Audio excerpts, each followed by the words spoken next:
राष्ट्र सर्वप्रथम राष्ट्र सर्वप्रथम राष्ट्र सर्वप्रथम राष्ट्र सर्वप्रथम राष्ट्र सर्वप्रथम की बात कार्यक्रम में आप सभी राष्ट्रवासियों का हार्दिक स्वागत है।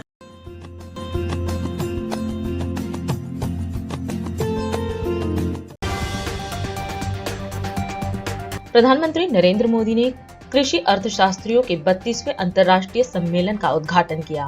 इस दौरान केंद्रीय कृषि मंत्री शिवराज सिंह चौहान भी कार्यक्रम में मौजूद रहे। पीएम मोदी ने कहा कि पिछली बार जब ICAE सम्मेलन भारत में हुआ था तो वो भारत की कृषि और खाद्य सुरक्षा को लेकर चुनौतीपूर्ण समय था। इसरो ने नासा के 7 अंतर्राष्ट्रीय अंतरिक्ष स्टेशन के लिए अपने पहले सहयोगी मिशन के लिए ग्रुप कैप्टन शुभांशु शुक्ला को प्रमुख अंतरिक्ष यात्री के रूप में चुना है। उनके पिता शंभु दयाल शुक्ला ने कहा कि मैं कामना करता हूं कि यह मिशन सफल हो। प्रधानमंत्री नरेंद्र मोदी ने 8 हाई स्पीड रोड कॉरिडोर परियोजनाओं को केंद्रीय मंत्रिमंडल की मंजूरी की सराहना करते हुए इसे भारत के बुनियादी ढांचे में महत्वपूर्ण वृद्धि बताया। व्यापक कोटा लाभ के लिए समुदायों के भीतर उपवर्गीय पर सुप्रीम कोर्ट के ऐतिहासिक फैसले के कुछ दिनों बाद केंद्रीय मंत्री रामदास अठावले ने अनुसूचित जाति और अनुसूचित जनजाति के लिए आरक्षण में क्रीमी लेयर मानदंड लागू करने के किसी भी कदम का विरोध किया। गृह मंत्रालय ने नियमित नियुक्ति होने तक या आगे तक सशस्त्र सीमा बल के महानिदेशक के रूप में पहले से ही कार्यरत दलजीत सिंह चौधरी को सीमा सुरक्षा बल के महानिदेशक का अतिरिक्त प्रभार सौंपा। राष्ट्रीय राजधानी दिल्ली में शनिवार की सुबह न्यूनतम तापमान 27 डिग्री सेल्सियस दर्ज किया गया, जो इस मौसम का सामान्य तापमान है। दिल्ली विश्वविद्यालय ने 2024-25 सत्र में प्रवेश लेने वाले स्नातक के प्रथम वर्ष के छात्रों के लिए बहुप्रतीक्षित शैक्षणिक कैलेंडर जारी कर दिया। तय कार्यक्रम के अनुसार स्नातक के नए बैच की कक्षाएं 29 अगस्त से शुरू होंगी।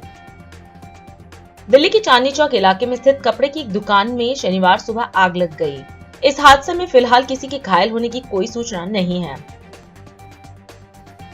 हाईकोर्ट ने कोचिंग सेंटर में 3 छात्रों की मौत मामले में MCD दिल्ली पुलिस के अलावा फायर विभाग को भी कटघरे में खड़ा किया है।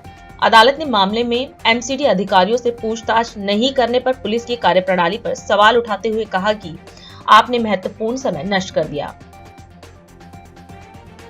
भारत की स्टार निशानेबाज मन्नू भाकर पदक से चूक गई हैं। वह महिलाओं की 25 मीटर पिस्टल स्पर्धा में चौथे स्थान पर रही। प्रधानमंत्री नरेंद्र मोदी ने राष्ट्रीय कृषि विज्ञान केंद्र परिसर नई दिल्ली में कृषि अर्थशास्त्रियों के 32वें अंतर्राष्ट्रीय सम्मेलन का उद्घाटन किया। आपको बता दें कि सम्मेलन में लगभग 75 देशों के 1000 से अधिक प्रतिनिधियों ने भाग लिया। इस अवसर पर केंद्रीय कृषि मंत्री शिवराज सिंह चौहान भी कार्यक्रम में मौजूद रहे। वहीं सभा को संबोधित करते हुए प्रधानमंत्री ने प्रसन्नता व्यक्त की कि कृषि अर्थशास्त्रियों का अंतर्राष्ट्रीय सम्मेलन 65 वर्षों के बाद भारत में हो रहा है। उन्होंने सभी गणमान्य व्यक्तियों का स्वागत किया। एग्रीकल्चर सेक्टर से जुड़े एक्सपर्ट्स और स्टेक होल्डर्स,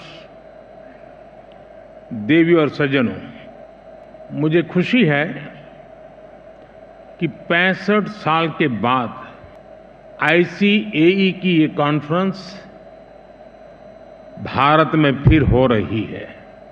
आप आज उस देश में हैं जहां 550 मिलियन पशु हैं। कृषि प्रधान देश भारत में, जीव प्रेमी भारत में आपका स्वागत है, अभिनंदन है। फ्रेंड्स, आज भारत एक फूड सरप्लस देश है।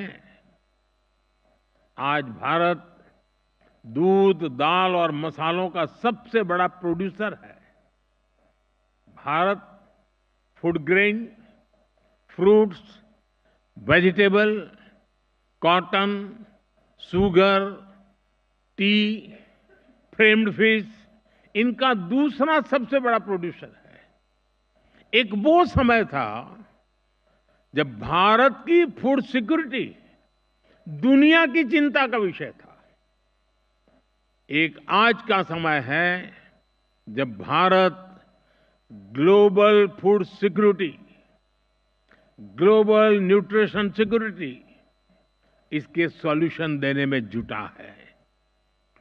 इसलिए फूड सिस्टम ट्रांसफॉर्मेशन जैसे विषय को डिस्कस करने के लिए भारत के अनुभव बहुमूल्य है। इसका बहुत बड़ा लाभ विशेषकर ग्लोबल साउथ को मिलना तय है। साथियों, विश्व बंधु के तौर पर भारत मानवता के कल्याण को सर्वोपरि रखता है। G20 के दौरान भारत ने वन अर्थ, वन फैमिली और वन फ्यूचर का विजन सामने रखा था। भारत ने एनवायरनमेंट को बचाने के लिए लाइफस्टाइल यानी मिशन लाइफ का भी मंत्र दिया। भारत ने one earth, one health initiative भी शुरू किया। हम ह्यूमन, एनिमल्स और प्लांट्स की हेल्थ को अलग अलग नहीं देख सकते। सस्टेनेबल एग्रीकल्चर और फूड सिस्टम्स के सामने आज जो भी चैलेंजेस है, इनको वन अर्थ, वन फैमिली और वन फ्यूचर की होलिस्टिक अप्रोच के साथ ही निपटा जा सकता है। साथियों, एग्रीकल्चर हमारी इकोनॉमिक पॉलिसी के सेंटर पे है। हमारे यहां करीब 90% परिवार ऐसे हैं जिनके पास बहुत कम जमीन है। ये छोटे किसान ही भारत की फूड सिक्योरिटी की सबसे बड़ी ताकत है। यही स्थिति एशिया के कई विकासशील देशों में है। इसलिए भारत का मॉडल कई देशों के काम आ सकता है। जैसे एक उदाहरण के लिए सस्टेनेबल फार्मिंग का भारत में हम बड़े पैमाने पर केमिकल फ्री नेचुरल फार्मिंग को प्रमोट कर रहे हैं। इसके काफी अच्छे रिजल्ट देखने को मिले हैं। इस साल के बजट में भी बहुत बड़ा फोकस सस्टेनेबल फार्मिंग और क्लाइमेट रेजिलिएंट फार्मिंग पर है। हम अपने किसानों को सपोर्ट करने के लिए एक पूरा इकोसिस्टम डेवलप कर रहे हैं। भारत का बहुत जोर क्लाइमेट रेजिलिएंट क्रॉप से जुड़ी रिसर्च एंड डेवलपमेंट पर है। बीते 10 सालों में हमने करीब 1900 नई क्लाइमेट रेजिलिएंट वैरायटी अपने किसानों को दी है। इसका लाभ भारत के किसानों को भी मिल रहा है। हमारे यहां राइस की कुछ वैरायटीज ऐसी भी है जिनको ट्रेडिशनल वैरायटीज के मुकाबले 25% कम पानी चाहिए। हाल के वर्षों में हमारे यहां ब्लैक राइस सुपर फूड के रूप में उभरा है। हमारे यहां मणिपुर, असम और मेघालय की ब्लैक राइस को इसकी मेडिसिनल वैल्यू के कारण पसंद किया जा रहा है। वाराणसी से जुड़े अनुभव विश्व समुदाय के साथ शेयर करने के लिए उतना ही उत्सुक है। फ्रेंड्स, आने वाले 5 दिनों में आप सभी यहां खुलकर चर्चा करने वाले हैं। यहां मैं बड़ी संख्या में महिलाओं की भागीदारी, युवाओं की भागीदारी देखकर अधिक प्रसन्न हो रहा हूं। आपके आइडियाज पर सबकी नजर रहेगी।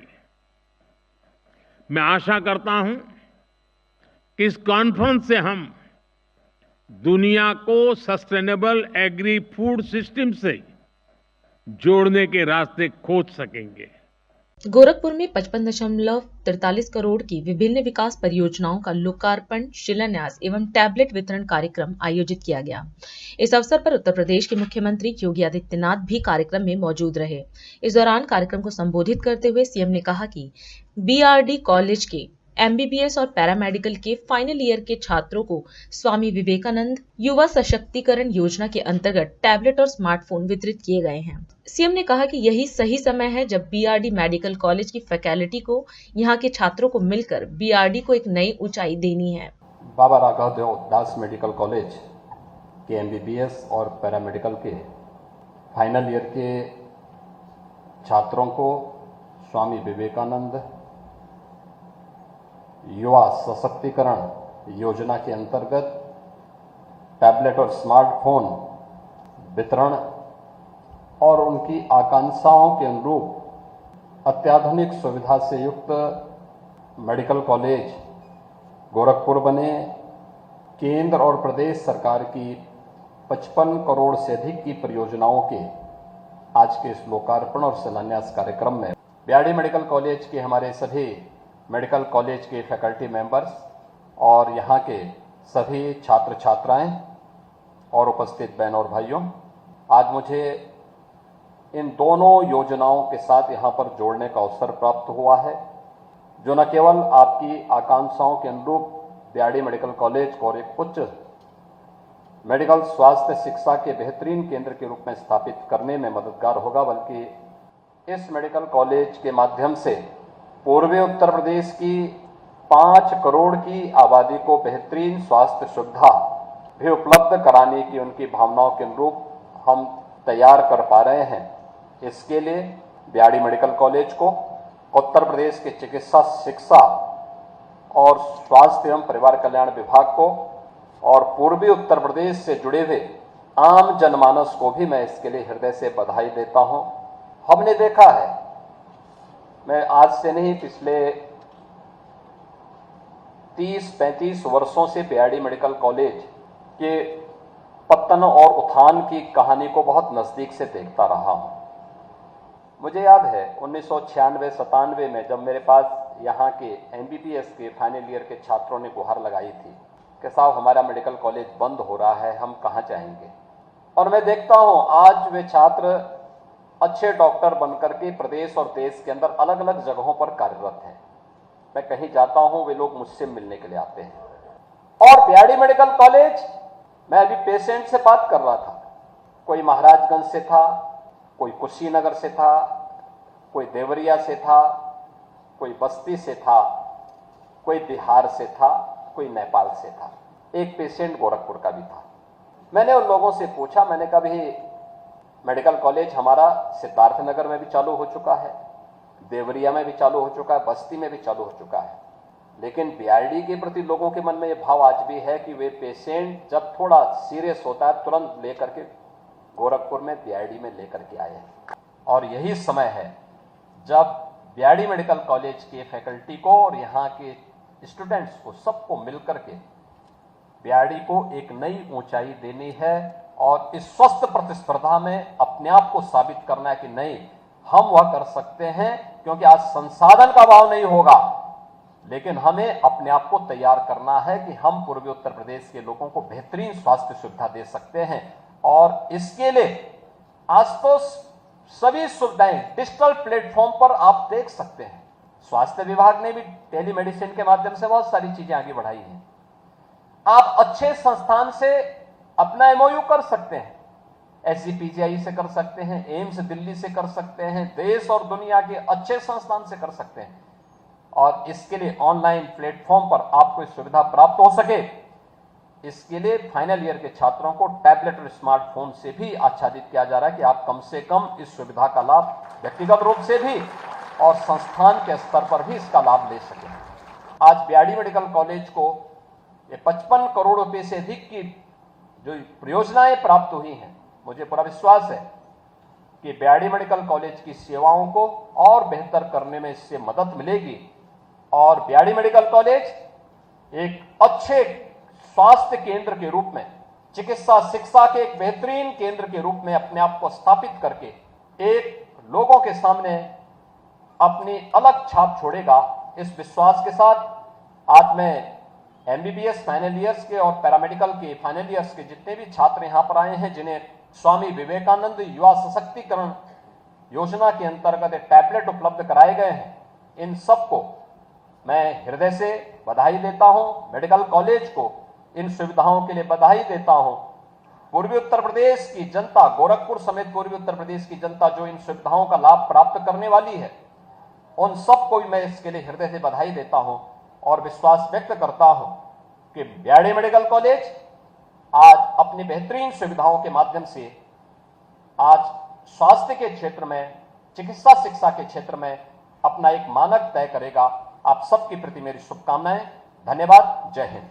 बिहार के मुख्यमंत्री नीतीश कुमार ने नवादा जिले के गोविंदपुर प्रखंड स्थित ककोलत जलप्रपात में पर्यटक सुविधाओं का अनावरण एवं लोकार्पण किया।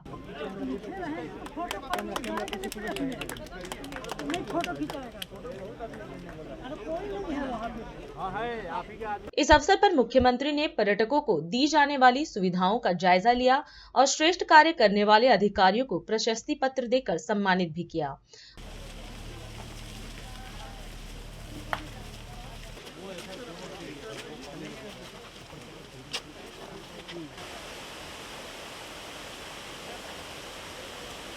अवलोकन कार्यक्रम के अंतर्गत मुख्यमंत्री ने आरण्यधारा वन विश्राम गृह का भी उद्घाटन किया। दर्शकों को बता दें कि 2013 के बाद 2022 में ककोलत जलप्रपात में पर्यटकों के लिए सुविधा उपलब्ध कराने संबंध में कार्यों की शुरुआत की गई।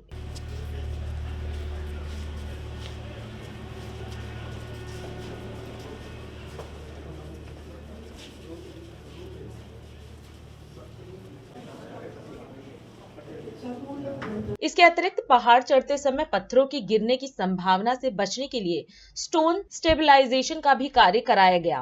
विभाग द्वारा दी गई जानकारी के अनुसार जलप्रपात के पास 6 कैफेटेरिया, सेल्फी पॉइंट, प्रशासनिक भवन, शौचालय, टिकट काउंटर, लॉन्च सहित पर्यटन सूचना केंद्र और पानी का कुंड इत्यादि बनाया गया।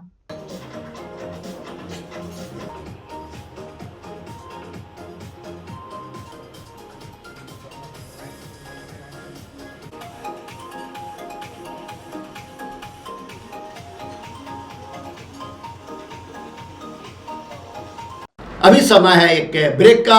हम चलते हैं ब्रेक पर। आप कहीं जाए नहीं, छोटा सा ब्रेक।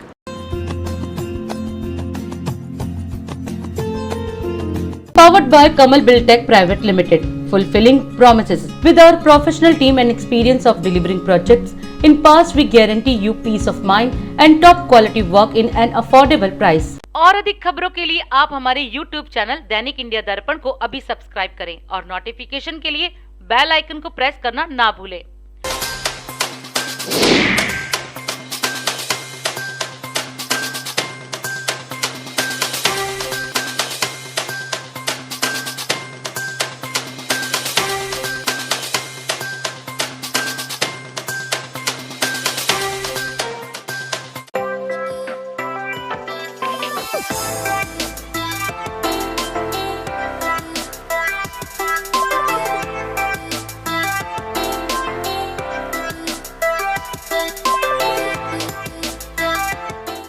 राष्ट्र सर्वप्रथम की बात कार्यक्रम में ब्रेक के बाद एक बार फिर आप सभी राष्ट्रवासियों का स्वागत है। मोतीनगर के विधायक शिवचरण गोयल ने आज दिल्ली नगर निगम की महापौर डॉक्टर शैली ओबरॉय से मुलाकात की।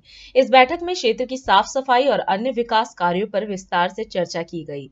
मीडिया को दी गई जानकारी के अनुसार दोनों नेताओं ने जनता की समस्याओं को प्राथमिकता से सुलझाने और क्षेत्र के विकास के लिए मिलकर काम करने की बात कही। विधायक गोयल ने इस अवसर पर अपने संबोधन में कहा, केजरीवाल सरकार दिल्ली वालों के जीवन स्तर को ऊंचा उठाने के लिए प्रतिबद्ध है और हम साफ सफाई और अन्य बुनियादी सुविधाओं को बेहतर बनाने के लिए निरंतर प्रयासरत हैं।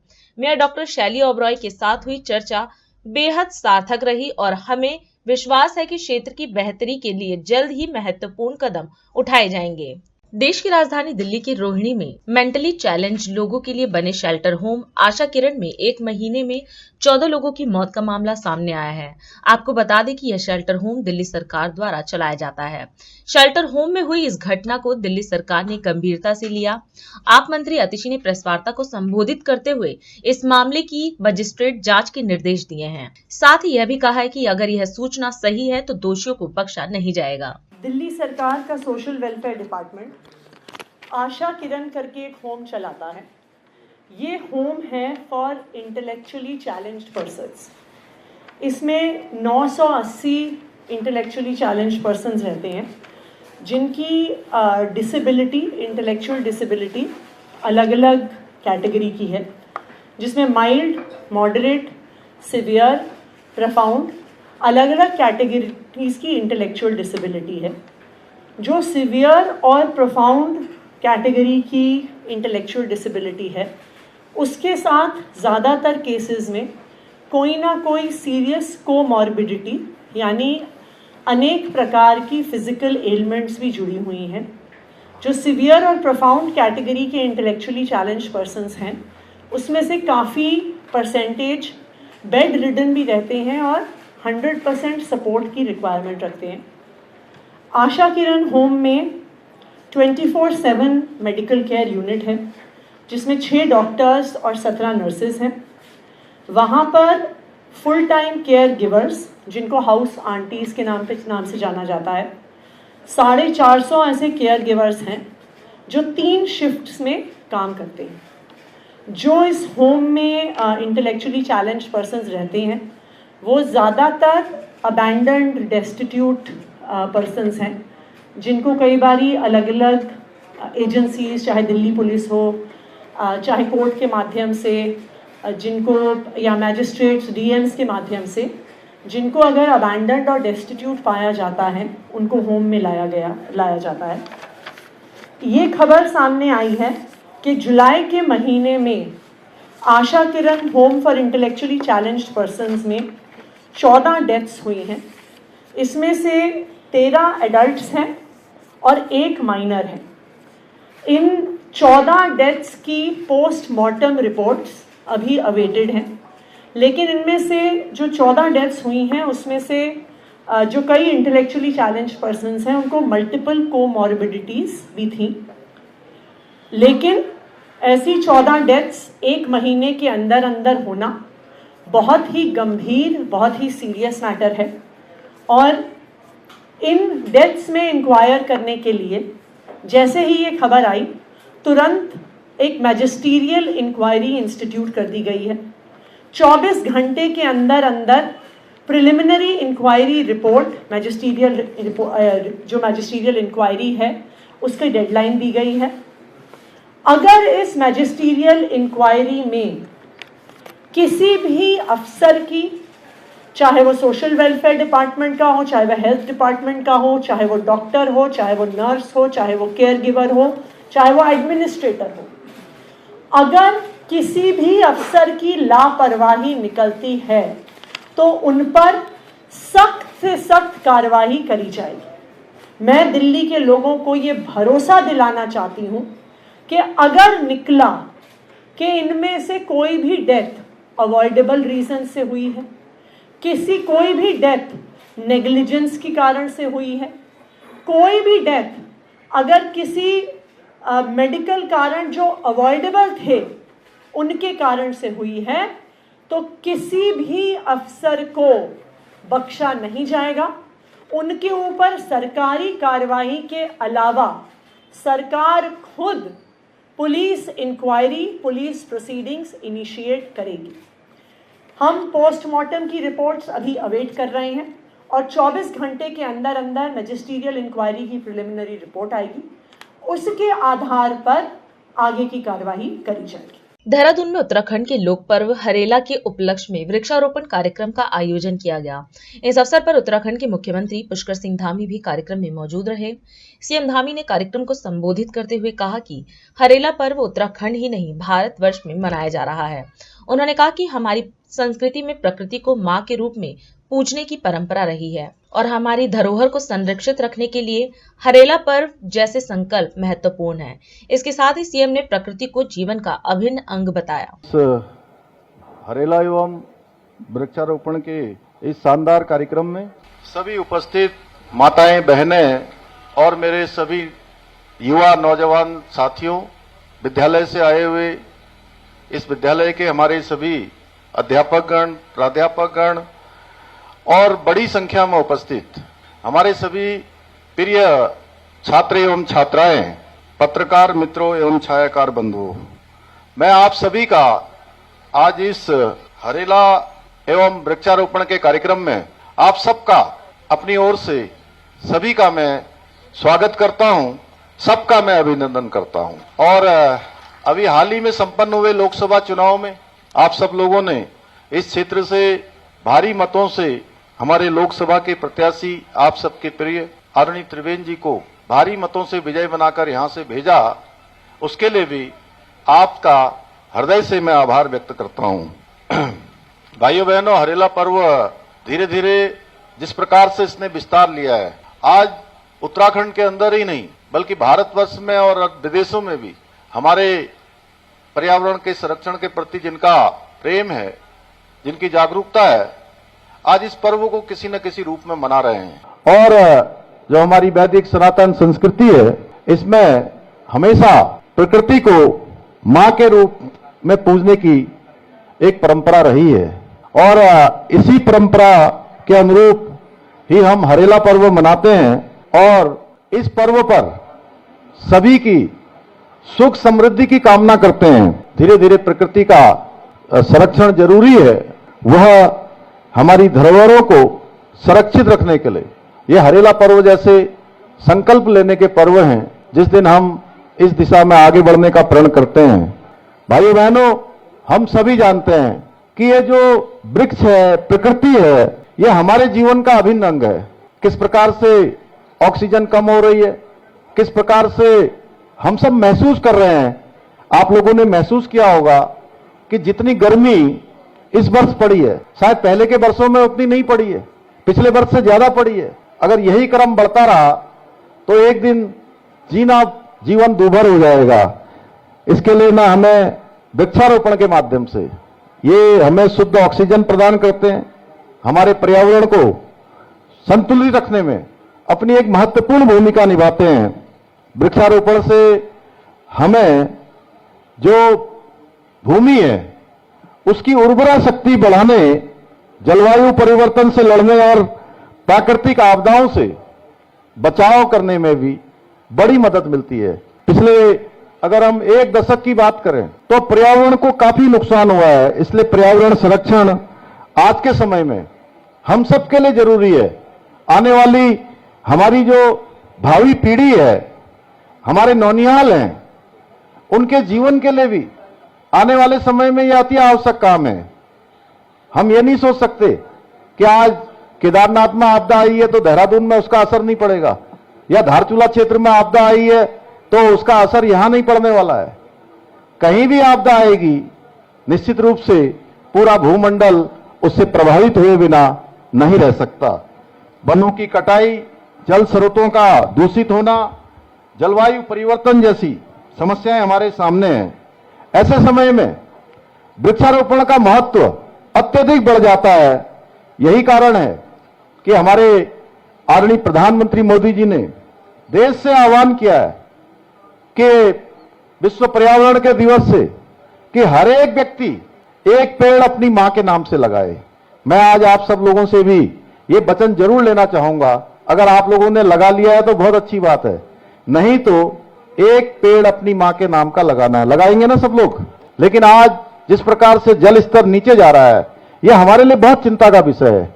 ये कोई सामान्य बात नहीं है। इसको बहुत औपचारिक रूप से हम ये केवल ना माने कि हम एक कार्यक्रम कर रहे हैं, सरकार कार्यक्रम कर रही है, माननीय विधायक जी कार्यक्रम कर रहे हैं, हम सब यहां पहुंच रहे हैं। ये कार्यक्रम हमारे नित्य दैनिक जीवन का हिस्सा बनना चाहिए। तो मैं समझता हूं निश्चित रूप से हम सब इस दिशा में आगे बढ़ेंगे। पुनः एक बार आप सभी का और आदरणीय विधायक जी का आप सबका धन्यवाद करते हुए, आप सब लोगों ने बड़ी संख्या में इसमें प्रतिभाग किया है, आप सभी का दिल से आभार व्यक्त करते हुए अपनी बात को समाप्त करता हूं। बहुत बहुत धन्यवाद।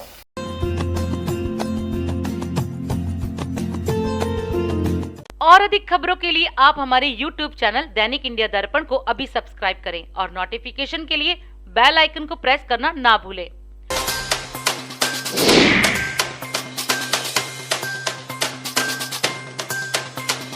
आज हम इस कार्यक्रम में आपसे विदा लेते हैं। आप अन्य खबरों के लिए बने रहे। राष्ट्र सर्वप्रथम, वंदे मातरम, जाग उठा है भारत। राष्ट्र सर्वप्रथम, राष्ट्र सर्वप्रथम, राष्ट्र सर्वप्रथम, राष्ट्र सर्वप्रथम।